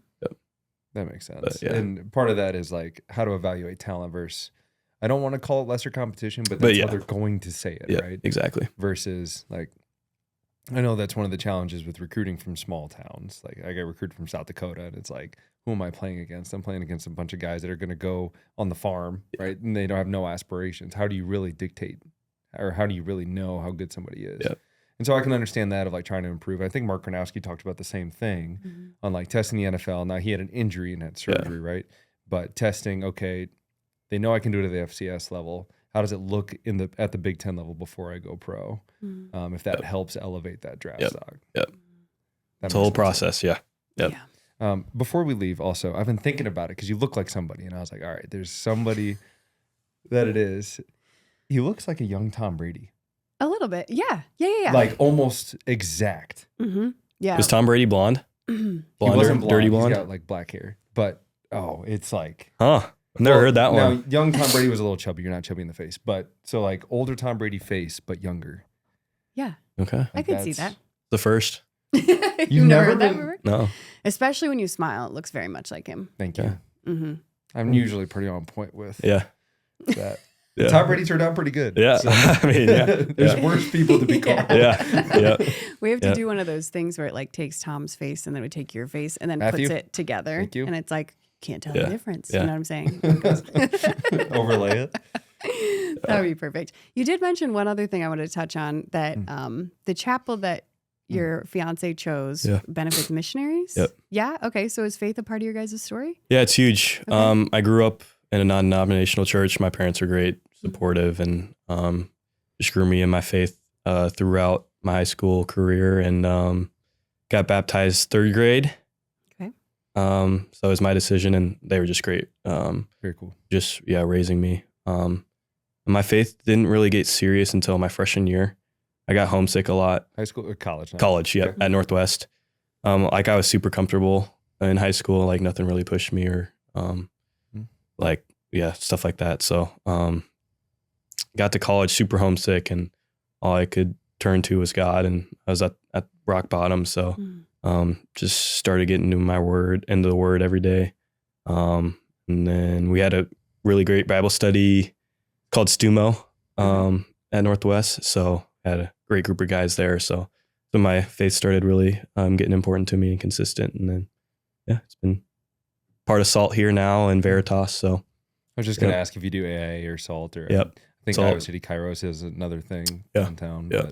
But super important to me. Not just after a win, you praise them, but win, loss, highs, lows. So, So Yeah. just got to remind myself that I've got a platform out there, and it's not just to praise myself, but to give him the glory. So Well, and to use the God-given abilities to then Exactly. glorify him in what you do. Yep. Because I don't think there's anything wrong with striving for something, but knowing that it's not for you. Yep. And that's the challenge in athletics, because you Yep. have to eat, sleep, breathe basketball. Like there's A lot of nothing your you time. can do. Yeah. Like it's all the time. Yep. But if you are taking time, and one of the I'm going to say excuses, but one of the excuses that I hear from like other people is like, I don't have time. Yeah. And you can read a verse a day. Yep.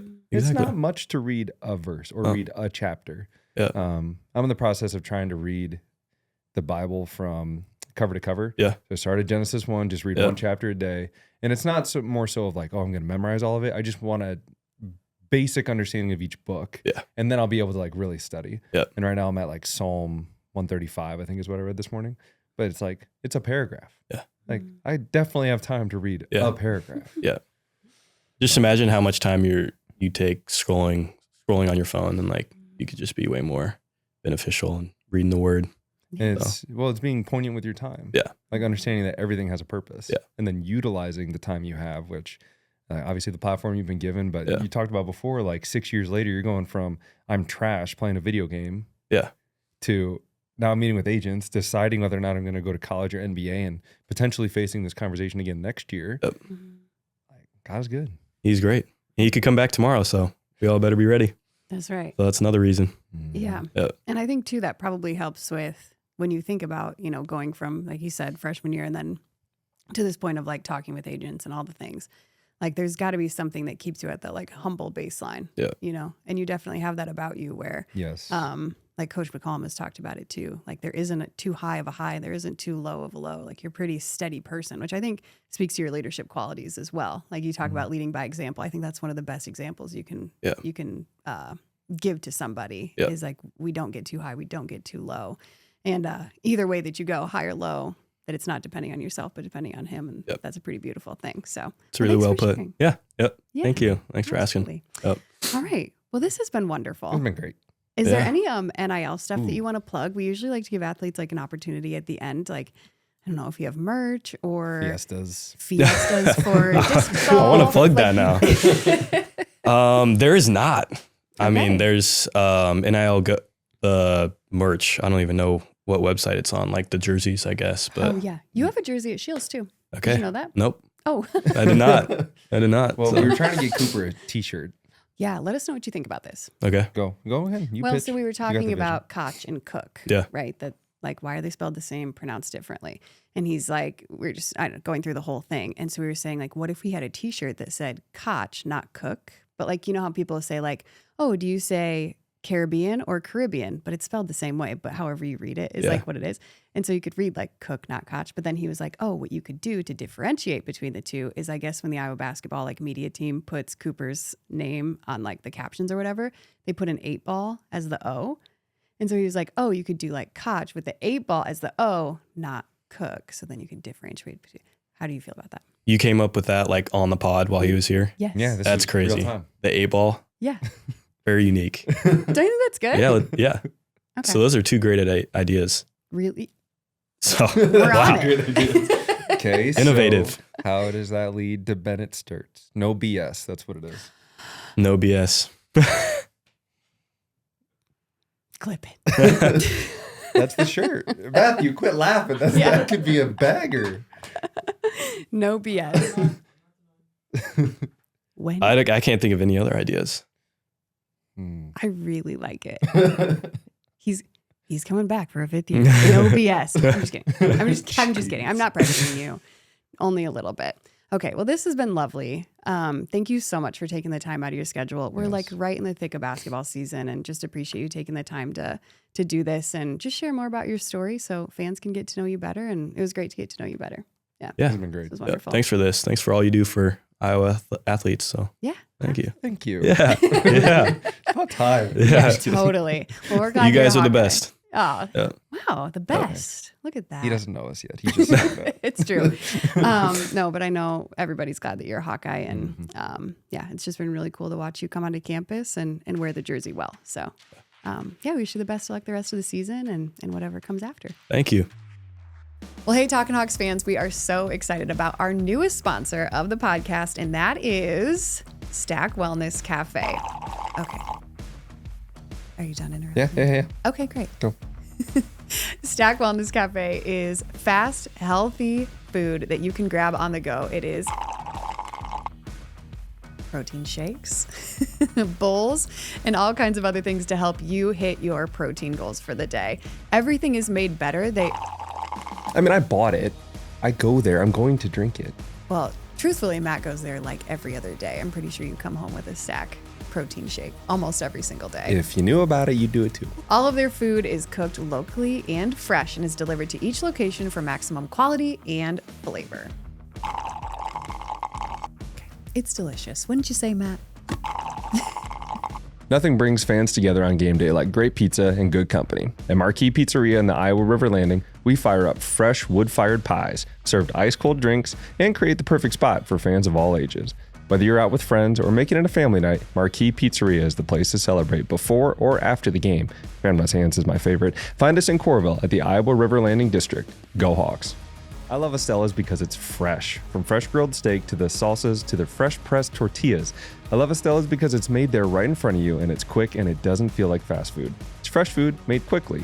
We both love Estella's because it's made with love. They put a lot of pride in their food and customer service, and they're locally owned. Fresh food, made quick, and with love. Check out Estella's today. Phew. Okay. BS. No BS about the Fiesta. I'm seriously pumped about that. Like, we have so many fundraising opportunities. All-Star basketball game. Talkin Hawks All-Star Make that a basketball game. Fiesta and have Bennett Stirtz there. Not. Sorry, what am I thinking? That, It has to be that means disc golf. no, because we could have a summer event, a summer fundraising event, which would be disc golf Fiesta. Disc golf then- Fiesta. Yeah. Yeah. It's all one word. It's like in The Office when he's like, why didn't you do, what was that? Hold on, say it. You know what I'm talking about? It's Ryan comes up with it. Dunder Mifflin Infinity. Yeah. Yeah. Dunder Mifflin Infinity. And he's like, why don't you Dunder Mifflin Infinity? That's like, okay. Yeah, so many ideas. That's our summer event. And then our winter event, of course, is the All-Star basketball game. Presented by Talkin Hawks. Presented by Hills Bank. So fun. There we are. On fire. All right. Shall we talk about We shall. the lore of Vanderbilt? Shall we? Vandy. Vandy. Vandy's lore. Vandy's Laura. That's me. Look at us. On point. Okay. This is the Laura segment brought to you by Big Grove. Every time. What's even better about it is that I'm not right. I know that's not how it actually goes. No. Okay. Do you know the Vanderbilt mascot or like their name? The Commodores. The Commodores. I didn't know that. The common doors. The one you just walk through. No, but you actually should call them as the Common Dorks because it's a prestigious school. I took that from TikTok. I'm not gonna claim that. Either way, okay, yes, they're the Commodores, and do you know why? No. I didn't even know that they were in Tennessee. Okay. I had no idea. You're probably like a lot of people listening to this right now. Don't you think? Yeah. I represent that portion. So if anyone wants to come at me in the comments, you don't know anything about football. You're right. You just don't know anything about Vanderbilt specifically. No, it's true. Yeah. Other than that, I got it on lock. All right. So anyway, they're named after Cornelius Vanderbilt. He was a famous steamship and railroad tycoon. And he, I guess, Old gave corny. he gave an endowment to the university in like, what was the 1890s is when they decided to name it after him. But he gave like $1 million to the school, which at In the that time was probably 1890s? like a lot of money. And yeah, so they named the school after him. What was the And name so- before? Do you have that or no? I do. So before it was Vanderbilt, they were Central University back in 1872 Okay. by the Methodist Episcopal Church South. What that says. Got to throw that in there because There's they're more in than- Tennessee. Oh. All right. So anyway, that's what they were named after. And then their mascot, the Commodore. So I found this really funny video of him crashing. Is that what you were watching beforehand? Yeah. It was on Barstool, but they were on like the SEC network talking about the Commodores, and they showed him on a 4-wheeler for whatever reason. And he crashed it really bad. He turned it and just tipped the whole thing. Not that that's lore, but it was a pretty funny video. But Can we show that? I think so. Right? We'll show it. We'll show it. Okay. We'll throw it up there. Anyway, also they have a lot of squirrels on their campus. So this is a little bit of lore. They do Squirrel Appreciation Day every year. Yep.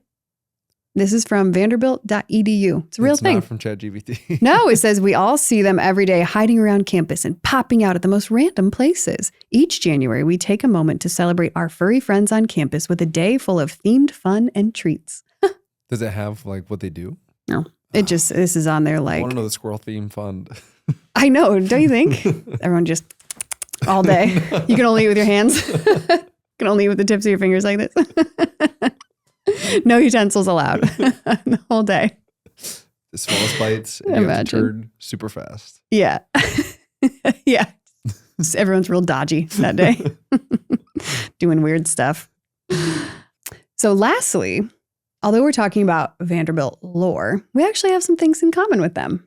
They've got a very distinguished, it's called a hospital that is a national leader in pediatric cancer research. So again, some things in common. Black and gold. It's through, and black and gold. Very good. Through Vanderbilt University Medical Center and Monroe Carroll Junior Children's Hospital. I'm not really sure how to say it. How'd you get an accent? They're from Tennessee, if you didn't know that. I didn't. Makes me get an accent. Their pediatric hematology oncology program combines cutting-edge laboratory science with clinical trials for childhood cancers like leukemia, brain tumors, sarcomas, and solid tumors. Vanderbilt researchers are part of major national pediatric cancer research networks, allowing children's access to innovative therapies and early phase trials close to home. So anyway, a few commonalities, as we've got a very distinguished children's hospital overlooking Kinnick Stadium. So anyway, they're doing some good things. Squirrel Day. Squirrel Day. Pediatric cancer research. Cancer research is probably a bit more important, yes. Yeah. But, if we're, I hope we beat them. But I also hope that we are able to, I'm assuming they do probably a lot of collaboration between the Stead Family Children's Hospital and Vanderbilt. That would be my assumption. That'd be pretty cool. There's probably somebody in the comments that would be able to tell me, you know what, actually, my husband is a doctor here, there, or the other place, or we've taken our, son here, there, whatever. And yes, they do collaborate. So if you have that, let us know. Kind of cool.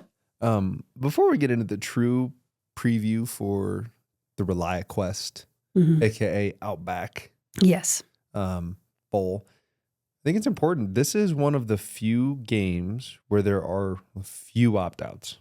Yeah, for a bowl game, like Notre Dame, just straight up, they're not playing. Now, I reference. I'm sure I'll talk about it later, but Notre Dame, Iowa State. And what's funny is that I Googled I just wanted to make sure that, okay, I didn't miss an opt-out, I didn't miss a transfer, whatever it is. Now, granted, this is coming out a week before, so there might be by the time the game's played. But it said, Iowa is bucking the trend that teams like Iowa State are setting by opting out. I was like, even Chat GPT or whatever, Google Assistant.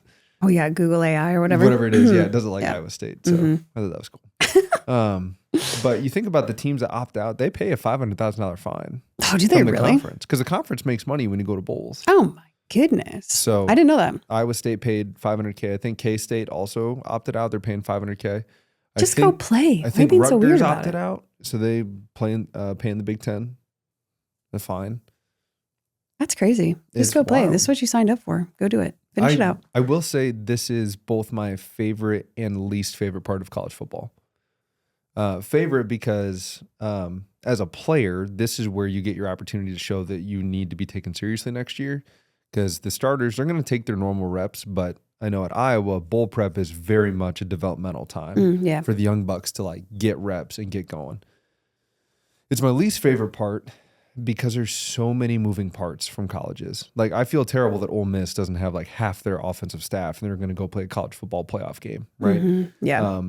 The fact that Coach Woods, and I'll talk about this too, but the fact that Coach Woods gets to finish out the season with Iowa is nice, but that's not afforded everywhere.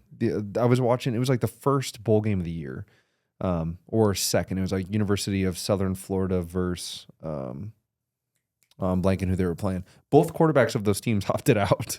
Old Dominion, that's what it was. And both the quarterbacks opted out. And it's like, this is his first collegiate start. And it's like, what teams are we even watching when the bowl game comes? And I understand transfer portal, like opt out. I think Jake Butt is probably the best example as to why you wouldn't play. He got hurt in the bowl game, tore his ACL. So then I want to say he took some sort of insurance where, let's say they told him, okay, based on your draft grade, you're going to get drafted round 3, pick 8, for instance. I don't know what the actual numbers were.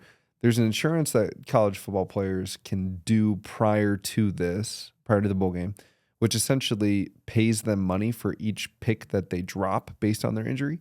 So he might have gotten $10,000 a pick. He might have gotten 20, might have gotten 5. I don't know what that number is. But if he drops 10 picks because he got hurt, then he got, let's say he goes round 3, pick 18 for 9, 10, 11, 12, 13, 14, 15, 16, 17. And then 18, he gets an extra 10K or whatever per spot. Sheriff, I believe, did this before 2014 because he played in the bowl game and then got drafted like 4th overall to the Redskins at the time. So that's part why I don't like it, is because you don't know what teams are actually going to see on the field. So the fact that this is Iowa Vanderbilt and they're both playing, that their Heisman quarterback is going to play, Heisman voted for Heisman quarterback. I don't know if he got second or third, but it's going to be a real game. And I think Vanderbilt's going to come in with we should have gotten in the playoff, or we're going to show Iowa why we should have. Oh, sure. I think it's going to be that kind of mentality. Maybe not show Iowa, but show everybody else. Correct. That we deserve to be in the playoff.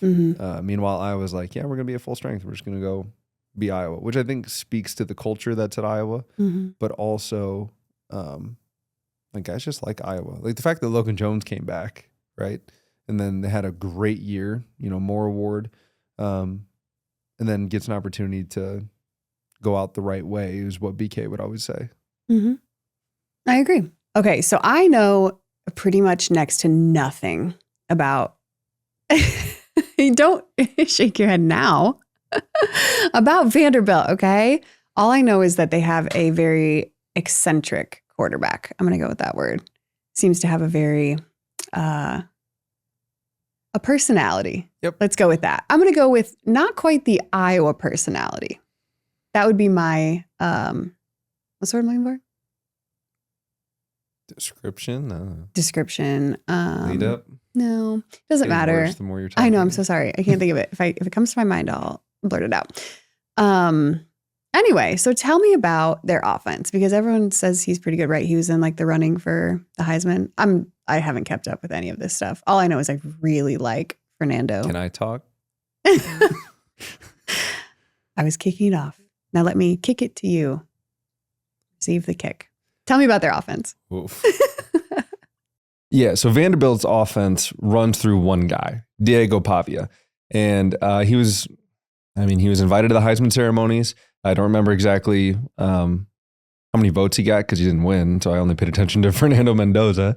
Congratulations to him winning the Heisman, quarterback for Indiana. I'm not sure how to necessarily talk about Diego Pavia. There's a lot of talk about how he showed up to the Heisman ceremonies and how he portrayed himself.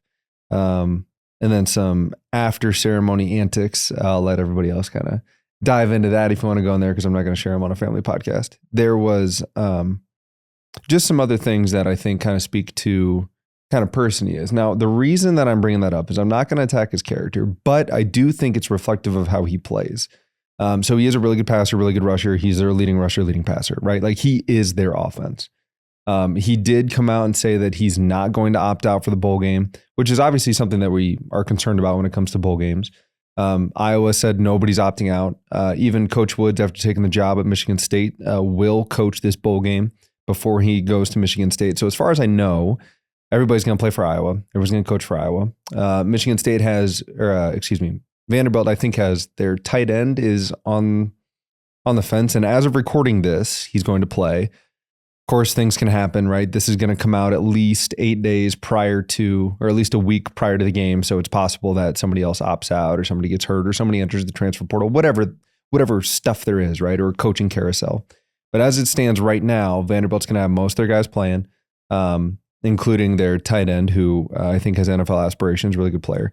But going back to Diego Pavia, I brought up the way he conducted himself people didn't like, because I think that's also indicative of how he plays, and that I don't want this to come off crass. I don't want this to come off mean, but I do think there are instances where he tries to do something that maybe he's not 100% capable of, where he's willing to take risks, which I talked about Mark Gronowski taking risks against Michigan State to win that game. Just throwing it up to Reese Vanderzee, throwing it up to Jacob Gill, right? Things did look really good in taking opportunities, but sometimes Diego with his legs might end up in a tough spot where he fumbles. And the two games that I really watched were Alabama and Texas. Like, I really broke those down, and he fumbled in both those games. One of them was a late read because Alabama brought a good blitz, and the guy punched it out. The other one, he's trying to run, and the Alabama guy stands him up and rips it. So I think there's opportunities for turnovers against him. Mainly because I think he's gonna try and do too much. Maybe that's how I should phrase all of this. He's trying to do too much. He is capable of a lot. Again, I don't want to take that away. He was a top 3 Heisman person for a reason. But I do think against an Iowa sound fundamental defense, I think that lends to us being able to take the ball away at least once or twice. Offensively, in terms of how they move the ball, like I said, it's Diego Pavia, but they do a lot of interesting things with their play action game. Shovel pass, which is not something that we think of when you say good offense. They ran it really well against Alabama, brought it back. They almost do a play action counter shovel pass. For those of you that don't know, a shovel pass is essentially where usually it's a tight end, but they use their running backs.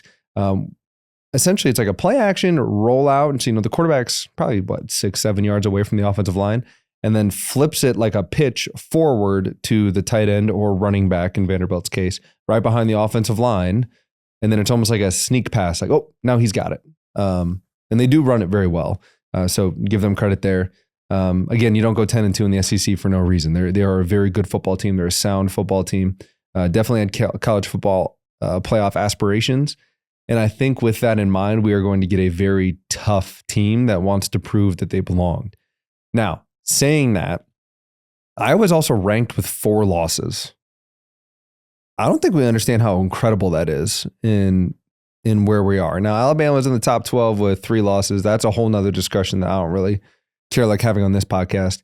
But the fact that Iowa has 4 losses and is ranked within the top 25 tells you the amount of respect Iowa gained by the way they played the game, by the way they played Indiana, Oregon, USC, all games in Iowa State, really, that were all within reach. Just unfortunately, ended up on the wrong side. But that being said, so defensively, we just have to be buttoned up. We got to know where the football is, and then just play our sound defense. I think playing the type of defense that we've come accustomed to with Coach Parker, to carry that out, I think is what's going to lend us to have a successful time on the field with their defense. And it's nothing crazy. It's not like we have to dial up a bunch of blitzes and do all these things. I just think it's one of those where I was kind of known for making the other quarterback beat themselves, right? Like maybe it's a high pass from Mendoza, something that he wouldn't normally do, but we did bring the double safety blitz and Lutmer picks it, right? Like the very specific timing for when Coach Parker calls for those things. I think that'll lend itself to at least get a couple of turnovers, which again, I expect from our defense. Okay. So seems to me that maybe there might be some opportunity for our defense. That's what I'm saying.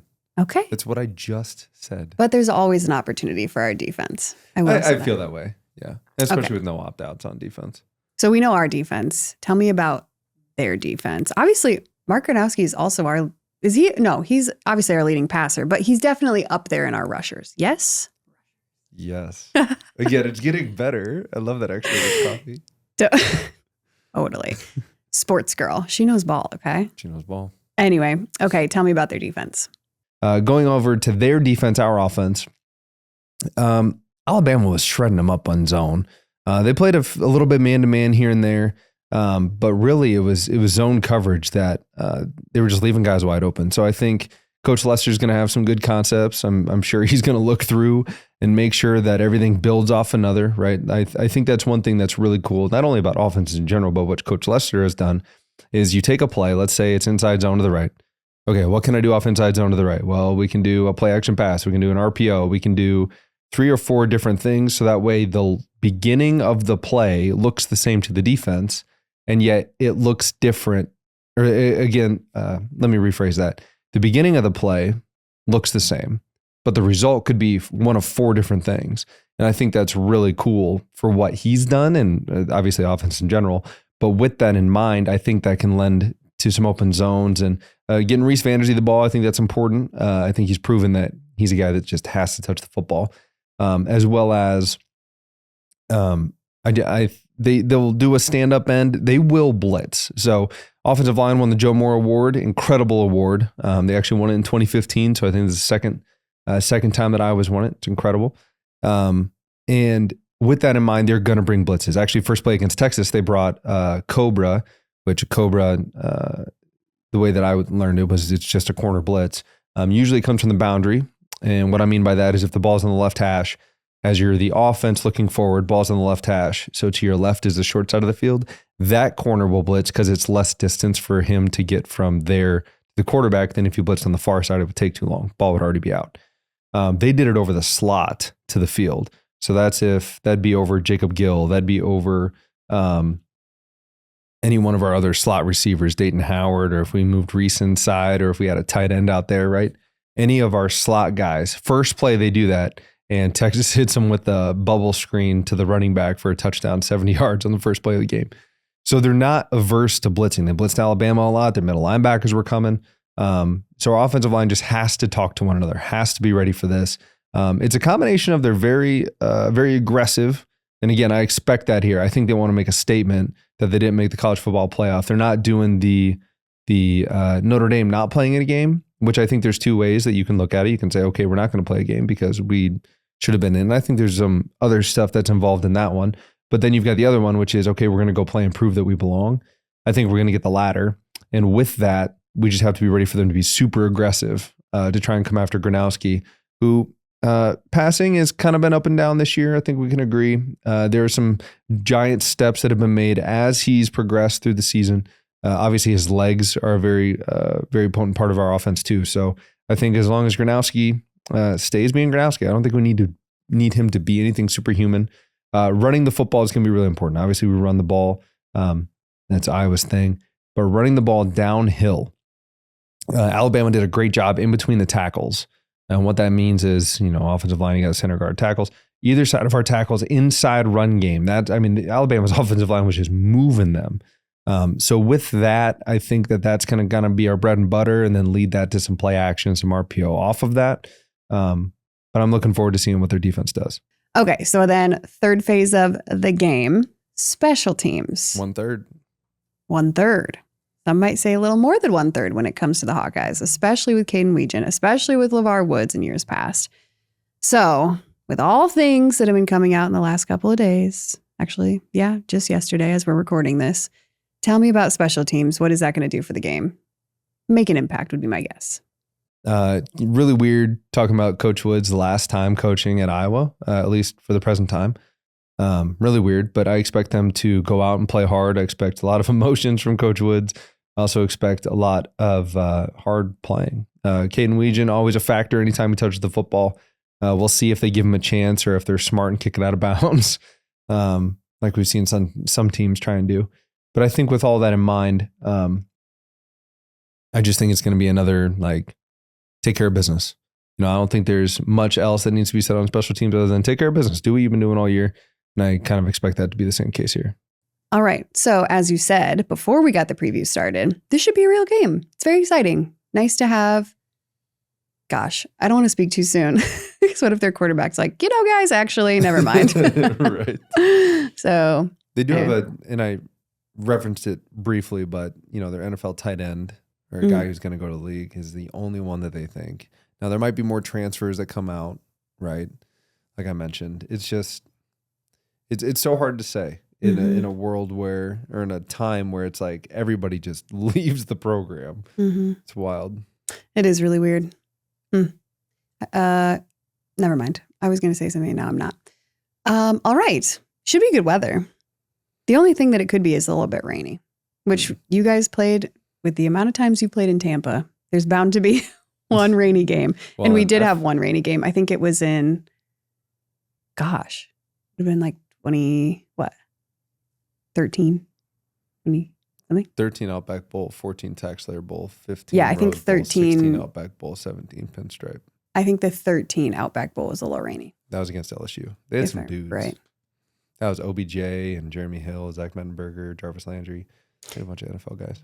Yeah, you guys have been to the Buccaneers Stadium a time or two. Hawkeye fans know it very well. Hopefully they have enough Busch Light.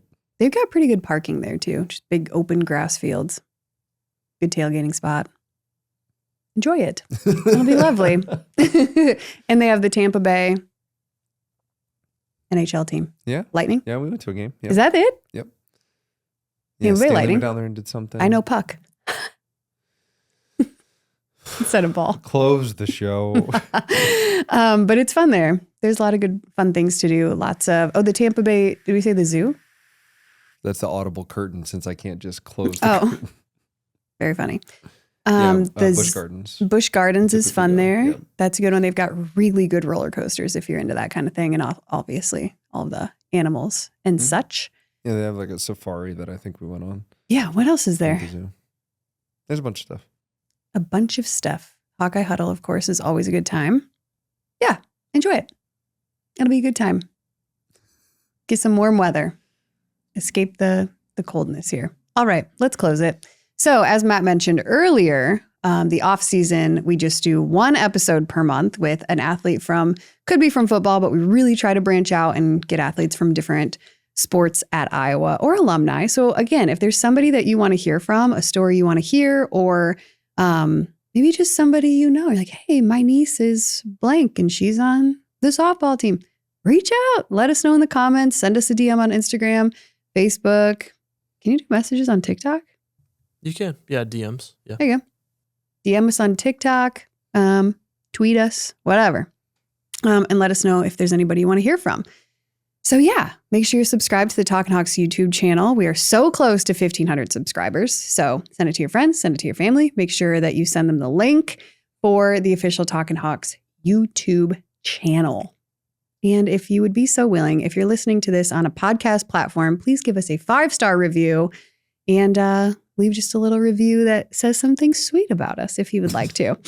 Anyway, all right. Thanks for listening, you guys. Thank you so much for an absolutely wonderful third season of Talkin Hawks. We had so much fun. We had so many amazing, fantastic guests. And I can't understate how amazing it is to have these like high level athletes at the University of Iowa that are willing to come in, tell their story, take time out of their day, and just chat with us. We feel so fortunate, so blessed to have them come in and give us, some Just really little snippet. Yeah, and some really like a really good look into like their personality, their lives, and then also, kind of give you guys the behind the scenes look at them as well. So anyway, we've loved every second of it. We hope you guys have too. And we're looking so forward to Talkin Hawks, the off season, number 3. Go Hawks. Go Hawks.